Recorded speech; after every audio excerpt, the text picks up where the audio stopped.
आपको यह जानकर हैरानी होगी कि कन्या का जन्म हर किसी के घर में नहीं होता। कन्या का जन्म उसी व्यक्ति के घर में होता है जो भाग्यशाली होते हैं और अपने पूर्व जन्मों में बहुत पुण्य किए। इस वीडियो में हम जानेंगे कि भगवान किस घर को कन्या के जन्म के लिए चुनते हैं और वह कौन से पुण्य कर्म है जिसके कारण मनुष्य पुत्री के माता पिता बनने का सौभाग्य पाते हैं। इसके साथ ही साथ हम आपको इतिहास में वर्णित ऐसी कई बातें बताएंगे जिससे आपको विश्वास हो जाएगा कि पुत्री का जन्म बोझ नहीं बल्कि सौभाग्य का विषय है। दोस्तों, महाभारत में एक कथा का वर्णन मिलता है जब एक दिन भगवान श्री कृष्ण से अर्जुन पूछते हैं कि हे माधव, किन कर्मों के कारण किसी को कन्या धन की प्राप्ति होती है, अर्थात किन घरों में बेटियों का जन्म होता है। तब भगवान श्री कृष्ण अर्जुन से कहते हैं कि हे पार्थ, किसी भी घर में पुत्र का जन्म भाग्य से होता है, परंतु पुत्रियों का जन्म सौभाग्य से होता है। जो भी स्त्री या पुरुष अपने पूर्व जन्म में अत्यधिक पुण्य कर्म किए होते हैं, उन्हें ही पुत्री के माता पिता और सगे संबंधी होने का सौभाग्य प्राप्त होता है। इतना ही नहीं, पुत्रियों के जन्म के लिए उन्हीं घरों को चुना जाता है जो पुत्रियों का भार सहन कर सके, क्योंकि तीनों लोकों में स्त्री अर्थात पुत्रियां ही ऐसी होती हैं जिनका भार हर कोई नहीं उठा सकता। क्योंकि जिस पुत्री को कई वर्षों तक अपना मान कर रखा जाता है, एक दिन उसका दान कर पाना सबके लिए संभव ही नहीं होता। वो पुत्रियां ही होती हैं जो घर वालों और अपनों की खुशी के लिए अपना हर एक चीज न्यौछावर कर देती हैं। हे अर्जुन, जिस दिन इस सृष्टि में बेटियों का जन्म होना रुक जाएगा, उस दिन सृष्टि भी ठहर जाएगी और इस सृष्टि का अंत हो जाएगा। दोस्तों, जब आप भगवान श्री कृष्ण की इन बातों पर गौर करेंगे तो आपको समझ आएगा कि उनका कहना कितना सही है। क्योंकि अगर इस संसार में पुत्रियां ही नहीं होंगी तो न वंश आगे बढ़ेगा और ना ही ये सृष्टि। कई लोग कहते हैं कि हिंदू इतिहास में स्त्रियों का महत्व नहीं है, जो सर्वथा गलत है, और जिस इतिहास में स्त्री का महत्व नहीं है वह इतिहास हमारा है ही नहीं। धन की देवी लक्ष्मी हो, दुर्गा हो या घोर रूप में महाकाली हो, नारी सर्वस्व पूजी गई है। दोस्तों, कहते हैं कि लड़कियां लड़कों से कम नहीं। इस बात की पुष्टि हमारे धर्म ग्रंथ भी करते हैं। वशिष्ठ जी की पत्नी माता अरुंधति ने वरुणदेव और इंद्रदेव को ब्रह्म ज्ञान दिया था। सभी धनुर्धर की भांति द्रौपदी भी शस्त्र विद्या जानती थी।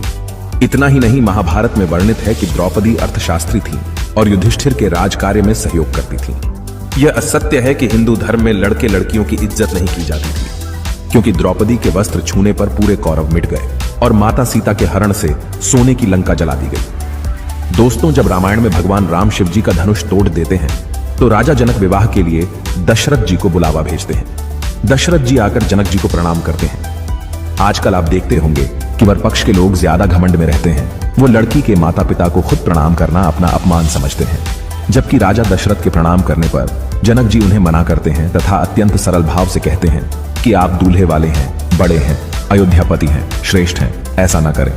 तब दशरथ जी कहते हैं कि बड़े तो आप हुए क्योंकि आप दाता हैं और मैं याचक। आपकी पुत्री का दान हम लेने आए हैं, इसलिए बड़े आप हुए। हाँ दोस्तों, लड़की के पिता को गर्व होना चाहिए कि वह देने वाले हैं। शास्त्रों में बताया गया है कि मृत्यु के बाद पुत्र पिंडदान करे, तभी पिता को मुक्ति मिलती है। परंतु एक लड़की के पिता जब उसे अच्छा वर देखकर ब्याह देते हैं, तभी उनकी 21 पीढ़ियों को मुक्ति मिल जाती है।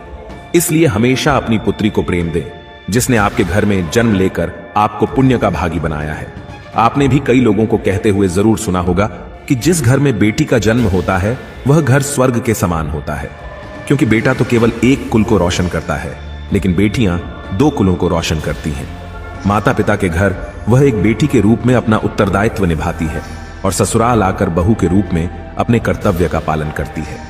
आजकल आप सुनते होंगे कि बहू बेटियां किसी की मृत्यु हो जाने पर उसका पिंडदान नहीं कर सकती, लेकिन यह बिल्कुल भी सही नहीं है, क्योंकि रामायण में बताया गया है कि प्रभु श्री राम के पिता राजा दशरथ की जब मृत्यु हो गई तो माता सीता अर्थात राजा दशरथ की बहू ने ही उनका पिंडदान किया था, जिससे उन्हें जन्म मरण के इस चक्र से मुक्ति मिल गई थी।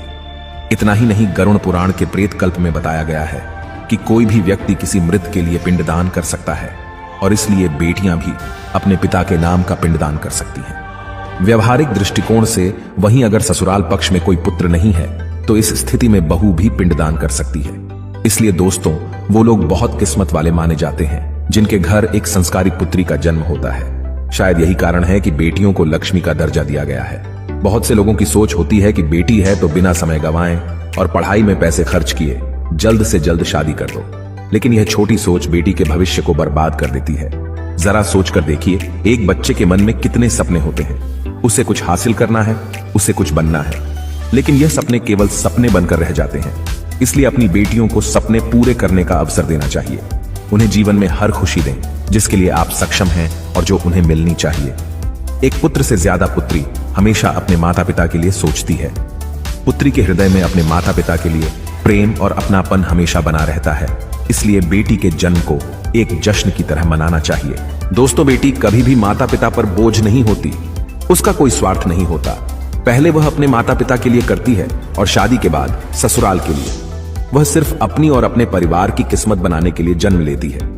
दोस्तों, भगवान केवल उसी को पुत्री का सुख देते हैं जिसके अंदर उस कन्या धन को संभालने का सामर्थ्य होता है। कई लोग गरीब होकर भी अपनी बेटी को अच्छी परवरिश देते हैं। एक बार स्वामी विवेकानंद वैष्णो देवी की सीढ़ियां चढ़ रहे थे।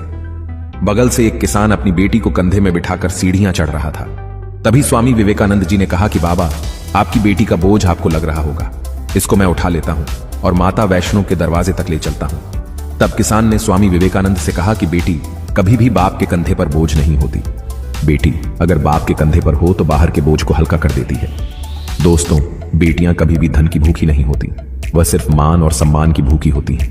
अब आप यह जरूर सोच रहे होंगे कि कौन से कर्म करने के बाद किसी के घर में बेटी जन्म लेती है। गरुड़ पुराण में बताया गया है कि जो मनुष्य सदा ही पुण्य करता है और दान धर्म करता है, उसी को अगले जन्म में स्त्री रत्न पुत्री रूप में प्राप्त होती है।